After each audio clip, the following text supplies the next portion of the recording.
Lying It All Away, a blog entry by Ursula Le Guin, October 2012.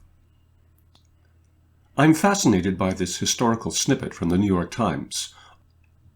On October 5, 1947, in the first televised White House address, President Truman asked Americans to refrain from eating meat on Tuesdays and poultry on Thursdays to help stockpile grain for starving people in Europe. The first televised White House address. That's interesting. Imagine a world in which a president speaks to the people on the radio, or can speak only to a physically present audience, like Lincoln at Gettysburg. How quaint, how primitive, how different from us were those simple folk of olden days. But that's not what fascinates me in this item. What I'm working hard to imagine, or remember, is a country whose president asked his people not to eat beef on Tuesdays or chicken on Thursdays because there were people starving in Europe. The Second World War had left the European economy, as well as its cities, pretty much in ruins. And this president thought Americans would, A, see a connection between meat and grain, and B, be willing to forego a luxury item of their diet in order to give away a more essential food to hungry foreigners on another continent, some of whom we'd been killing, and some of whom had been killing us 2 years earlier. At the time, the request was laughed or sneered at by some and ignored by most. But still, can you imagine any president now asking the American people to deprive themselves of meat once or twice a week in order to stockpile grain to ship to hungry foreigners on another continent, some of them no doubt terrorists? Or asking us to refrain from meat now and then to provide more grain to programs and food banks for the 20 million Americans living in extreme poverty, which means malnutrition and hunger, right now? Or actually asking us to do anything for any reason? Something has changed. Since our betrayed public schools can no longer teach much history or reading, people may find everyone and everything before about 25 years ago unimaginably remote and incomprehensibly different from themselves. They defend their discomfort by dismissing people before their time as simple, quaint, naive, etc. I know Americans 65 years ago were nothing of the sort. Still, that speech of Harry Truman's tells me something has indeed changed. Being very old, I remember a little about the Depression, and a lot about the Second World War and its aftermath, and some things about Lyndon Johnson's War on Poverty, and so on. This experience doesn't allow me to ever take prosperity for all as a fact, only an ideal. But the success of the New Deal, and the socio-economic network set in place after 1945, allowed a lot of people to assume, almost unthinkingly, that the American dream had come to pass and would go on forever.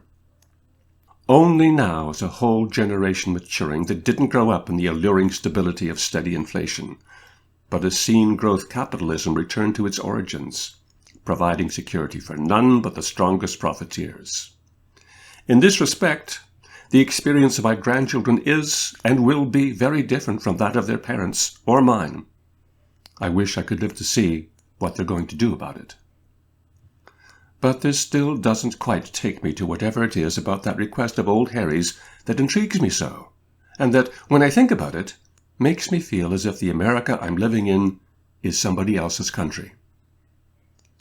An education that gave me a sense of the continuity of human life and thought keeps me from dividing time into new, us, the last few years, and then, them, history. A glimmer of the anthropological outlook keeps me from believing that life was ever simple for anybody, anywhere, at any time.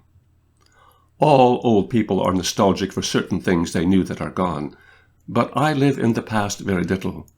So why am I feeling like an exile? I have watched my country accept, mostly quite complacently, along with a lower living standard for more and more people, a lower moral standard. A moral standard based on advertising. That hard-minded man, Saul Bellow, wrote that democracy is propaganda. It gets harder to deny that when, for instance, during a campaign, not only aspirants to the presidency, but the president himself hides or misrepresents known facts, lies deliberately and repeatedly, and only the opposition objects. Sure, politicians always lied, but Adolf Hitler was the first one who made it into a policy. American politicians didn't used to lie as if they knew that nobody cared whether they lied or not, though Nixon and Reagan began testing those waters of moral indifference. Now we're deep in them. What was appalling to me about Obama's false figures and false promises in the first debate was that they were unnecessary. If he told the truth, he would have supported his candidacy better, as well as putting Romney's faked figures and evasive vagueness to shame. He would have given us a moral choice instead of a fudge-throwing match. Can America go on living on spin and illusion, hot air and hogwash, and still be my country? I don't know. I guess it's become improbable, even to me, that a president should ever have asked Americans not to eat chicken on Thursdays. Maybe it is quaint, after all. My fellow Americans, ask not what your country can do for you. Ask what you can do for your country. Yeah, Oh boy. That one did some fancy lying too.